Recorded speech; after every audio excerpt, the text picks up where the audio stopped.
तो hello friend, welcome to my channel SSC वाला करण।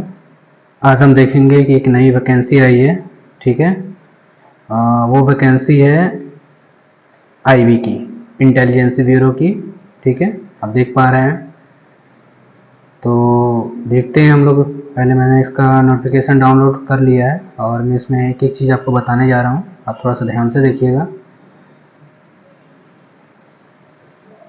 सबसे पहले देखते हैं, ये मिनिस्ट्री ऑफ होम अफेयर के अकॉर्डिंग है आईबी की वैकेंसी। ठीक है ना, इसमें सिक्योरिटी असिस्टेंस और मोटर ट्रांसपोर्ट, ठीक है, और मल्टीटास्किंग स्टाफ जनरल के लिए आवेदन मांगे गए हैं।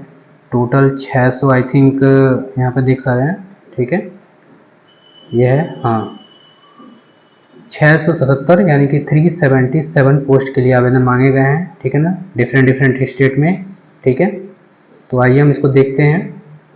और इसमें जो है OBC, non creamy layer, SC ST, economical weak candidate, ठीक है ना, सबके लिए जो वैकेंसी विद द रिजर्वेशन है टेबल 1 में दिए गए हैं। अलग अलग स्टेट में कितनी वैकेंसीज हैं आप देख पा रहे हैं। ठीक है, तब हम आते हैं नेक्स्ट पेज में, देखते हैं हम लोग कि कहाँ कितनी वैकेंसियाँ हैं। आप देख पा रहे हैं यहाँ टोटल वैकेंसी। ठीक है ना, रिजर्वेशन पीडब्ल्यूडी स्टूडेंट या ईएसएम एक्स सर्विसमैन, ठीक है ना, इनके लिए सेंट्रलाइज की तरफ से, ठीक है ना, बिना अलॉटिंग किए हुए सेंट्रलाइज की तरफ से वैकेंसी जो रिलीज होगी उसमें ही है। और पीडब्ल्यूडी स्टूडेंट जो हैं, ठीक है, वो इसमें रिजर्वेशन जिस स्टेट में है ये बता रहा है कि जिस स्टेट में if there is no vacancy for the MTS या general in the any particular state having one और more SIB than the PW या ईएसएम, ठीक है ना, candidate for the particular states could not apply. ठीक है ना, यानी कि जिस स्टेट में एमटीएस के लिए, ठीक है, एमटीएस के या जनरल के लिए पीडब्ल्यूडी स्टूडेंट या ईएमएस स्टूडेंट के लिए वैकेंसियां नहीं है, वो उसमें अप्लाई नहीं कर सकते हैं।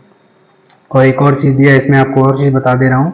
ठीक है, कि इसमें दिया है कि आप जिस स्टेट से अप्लाई कर रहे हैं, ठीक है, यहाँ पे दिया है, ठीक है, जिस स्टेट से अप्लाई कर रहे हैं उसके डोमेस्टाइल आप होना चाहिए। यहाँ पर देख लेते हैं, the candidate be opted for the SBI he must be domicile of the concern state. ठीक है ना, यानी कि इसका मतलब ये हुआ कि अगर आप उत्तर प्रदेश से कर रहे हैं तो आप उत्तर प्रदेश के निवासी होना चाहिए।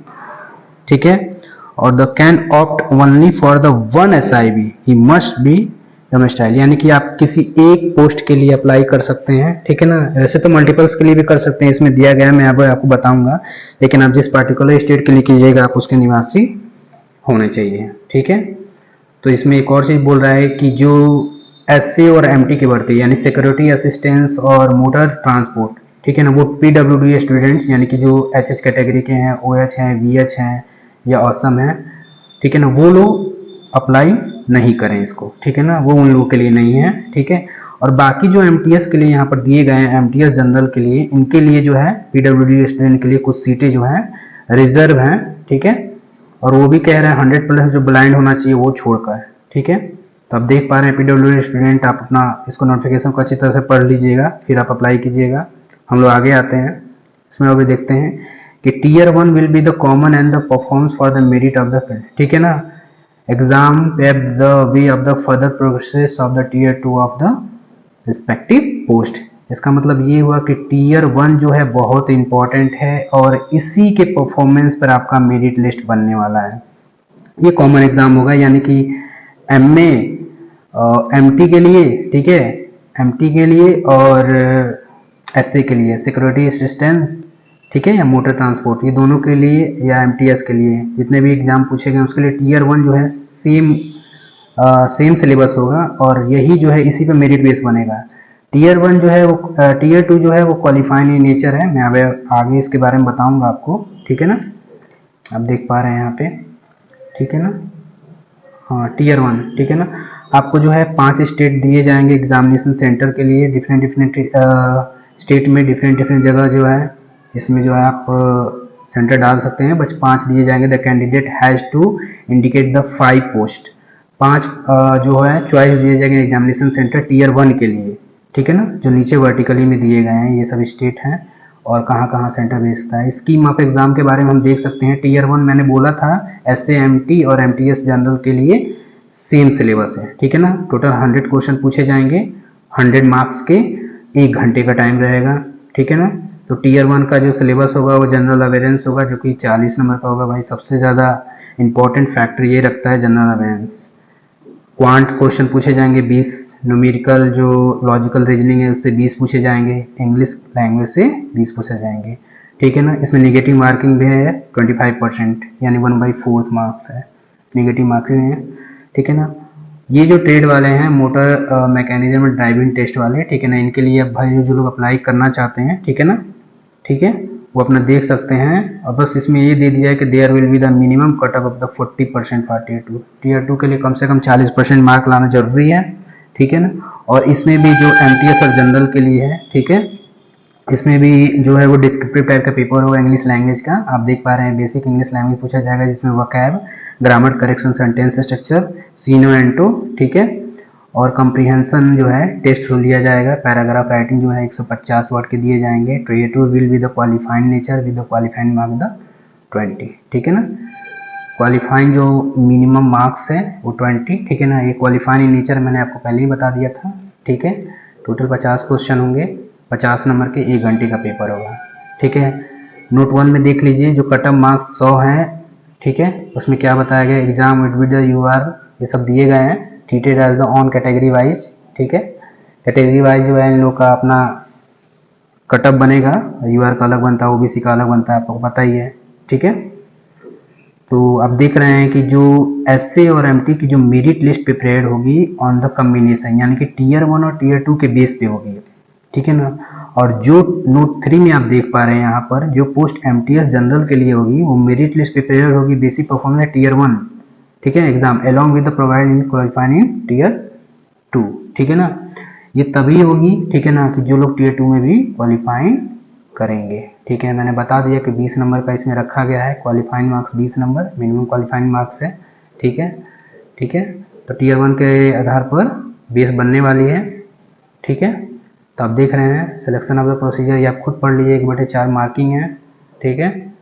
और हम लोग आगे आते हैं, यहाँ पर देख रहा है कि 10 टाइम्स स्टूडेंट जो है, एक चीज़ मैं आपको बताना भूल गया यहाँ पर, candidate 10 times student vacancies would be the call for the tier 2, यानी कि जो भी वैकेंसियाँ टीयर 1 में होंगी, एग्जाम होंगी टीयर 1 की, जितने भी बच्चे पार्टिसिपेट होंगे अगर वो क्वालिफाई हो रहे हैं तो उसके 10 टाइम्स टीयर 2 में बुलाए जाएंगे, ठीक है, 10 गुना। भाई देख लो एग्ज़ाम कितना टफ है। अब आगे आते हैं, ठीक है। तो ये सिलेक्शन ऑफ जो प्रोसीजर देख लिया, मैंने आपको पहले ही बताया था कि टीयर 1 के लिए 5 सेंटर आपको अलॉट किए जाएंगे एग्जामिनेशन चॉइस के लिए, आप कहीं भी चूज कर सकते हैं एग्जामिनेशन, ठीक है ना। बस याद रखना कि आप जिस स्टेट से, ठीक है, अप्लाई जब कर रहे हो, जिस स्टेट पे से अप्लाई कर रहे हो, जिस सीट के लिए कर रहे हो, जिस पोस्ट के लिए कर रहे हो, वहाँ के आप डोमिसाइल होने चाहिए, निवासी होने चाहिए, ठीक है। तो उसमें मैंने पोस्ट के बारे में भी बता दिया कि कितने टोटल इसमें पोस्ट हैं, ठीक है। अब आगे आते हैं, ये टाइप वाला जो है नॉर्मल जो एसएससी का स्टूडेंट जो है नोटिफिकेशन आता है उसी के अंदर टाइप कैसे होगा, जब 2 व्यक्ति के या 3 व्यक्ति के मार्क्स एक जैसे हो जाएंगे तो वो कैसे उसको रिजोल्यूशन करेंगे, आगे हम देख पा रहे हैं आगे, ठीक है। स्क्राइब वाली जो व्यवस्था है वो नहीं है भाई, ठीक है ना, देख लेना। और 20 मिनट एक्स्ट्रा टाइम दिए जाएंगे टीयर 1 में, वो पारे 1 में दिए गए हैं, ठीक है। तो आप यहाँ पर देख पा रहे हैं इंपॉर्टेंट डेट्स, ठीक है। क्लोजिंग डेट्स के पहले आप बोल रहा है कि अप्लाई कर दीजिएगा, ठीक है। 16/11/2023 का क्लोजिंग डेट है, उससे पहले आप अपनी फ़ीस जो है अप्लाई फॉर्म करके फ़ीस जो है दे सकते हैं, ठीक है। और इसमें आपको दिए गए हैं कि आपको क्या क्या वैलिड डॉक्यूमेंट चाहिए, आप इसको पढ़ सकते हैं नोटिफिकेशन से। बिना नोटिफिकेशन पढ़े भाई अप्लाई मत करना, ठीक है, वरना बाद में पता चले सिलेक्शन हो जाए और डॉक्यूमेंट वेरिफिकेशन जाने के समय ये नहीं है वो नहीं है तो फिर बहुत प्रॉब्लम होगा। आप एक बार पढ़ लेना अच्छी तरह से, ठीक है, कि नोटिफिकेशन को। और इसमें जो आपको बताए गए हैं क्लोजिंग डेट से पहले मेल फीमेल के लिए फ़ीस जो बताए गए हैं, ठीक है।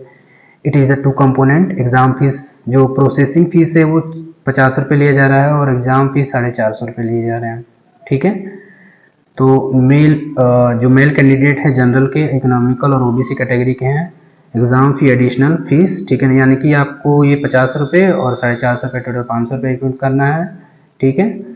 और इसमें पीडब्ल्यूडी स्टूडेंट हैं उनको एक थोड़ा सा रिलीफ है, जो प्रोसेसिंग फीस जो है एग्जाम्प्टेड किया जा रहा है, ठीक है ना, और एग्जाम्प्टेड फ्रॉम द फी, ठीक है।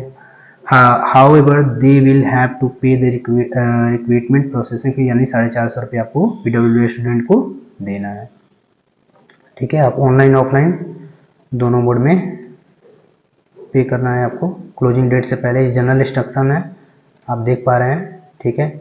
और हाँ, यहाँ पे जो है सर्टिफिकेट है, आपको जो सेंट्रल लेवल का चाहिए, आपको बता दो ये सेंट्रल लेवल का एग्ज़ाम है, तो सेंट्रल लेवल का ही आपको सर्टिफिकेट चाहिए। जो प्रेस्क्राइब फॉर्मेट है हर एग्ज़ाम के नोटिफिकेशन में सबसे लास्ट में दिए जाते हैं, वो फॉर्मेट अपना देख लीजिएगा आप, ठीक है ना।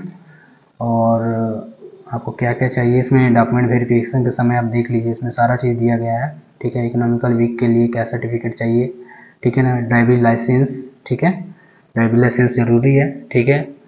और ये जो है फॉर्मेट दिए गए हैं, ठीक है, कौन से सर्टिफिकेट का कैसा सेंटर फॉर्मेट है वो आपको बनाना पड़ेगा। ये सब डॉक्यूमेंट वेरिफिकेशन के बाद आप जब आपका डॉक्यूमेंट वेरिफिकेशन होगा उस समय इसकी ज़रूरत पड़ेगी। और एक चीज़ मैं इसमें बता दूं आपको, फ़ोटो आपको कैसे अपलोड करना है, सारी चीज़ दिए गए हैं इसमें। और एक चीज़ है इसमें हमको बताना है, हाँ, यहाँ पे, हाँ, यहाँ पे जो एसेंशियल क्वालिफ़िकेशन है, ठीक है। तो एसेंशियल क्वालिफ़िकेशन में आप देखिए, ध्यान से देखिए, एसेंशियल क्वालिफ़िकेशन मैट्रिकुलेशन 10 लेवल के लिए चाहिए किसी भी रिकॉग्नाइज बोर्ड ऑफ एजुकेशन की तरफ से। Purposes of the domicile certificate state against which candidate has apply, ठीक है ना। आपको निवास प्रमाण पत्र होना चाहिए जिस स्टेट से आप जो है अप्लाई कर रहे हैं, ठीक है।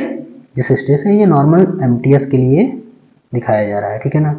अब जो एसए और एमटी के लिए अप्लाई कर रहे हैं, ठीक है ना, एसए एमटी के लिए अप्लाई करने वाले स्टूडेंट के लिए एक वैलिड ड्राइविंग लाइसेंस चाहिए। मोटर कार के लिए किसी ऑथराइज, ठीक है ना, गवर्नमेंट जो हो या कंपोनेंट हो, जो भी हो, ठीक है ना, उसके द्वारा ऑथराइज होना चाहिए। और knowledge of the motor mechanism का होना चाहिए कैंडिडेट को। Candidate should be the able to remove the minimum defect in the vehicles. इसका मतलब होता है कि एक स्टूडेंट को जो है अगर गाड़ी में कोई प्रॉब्लम आ जाए व्हीकल में, तो मिनिमम फॉल्ट को सही करने आना चाहिए, ठीक है। तीसरी ये बोल रहा है कि एक्सपीरियंस ऑफ द ड्राइविंग, ठीक है ना, उसको ड्राइविंग का एक्सपीरियंस होना चाहिए, किसका, मोटर कार का, और 1 साल का, ठीक है ना, वैलिड ड्राइविंग लाइसेंस उसके पास होना चाहिए। और डिजायरेबल कंडीशन में आप देख लीजिए कि और वो लोग क्या एक्सपेक्ट कर रहे हैं। Possess of the valid driving licence for the motorcycle issue by the competent authority. Competent authority के द्वारा एक ड्राइविंग लाइसेंस मोटरसाइकिल का, आई थिंक जो भी बाइक चला रहे हैं उनके पास तो होगा ही होगा, तो होना चाहिए। एज के बारे में मैंने आपको बता ही दिया, ठीक है ना। 27 साल से ज़्यादा नहीं होना चाहिए एसएएमटी के लिए, और एमटीएस जनरल के लिए 28 से 25 साल का एज होना चाहिए, वो भी क्लोजिंग डेट से पहले का।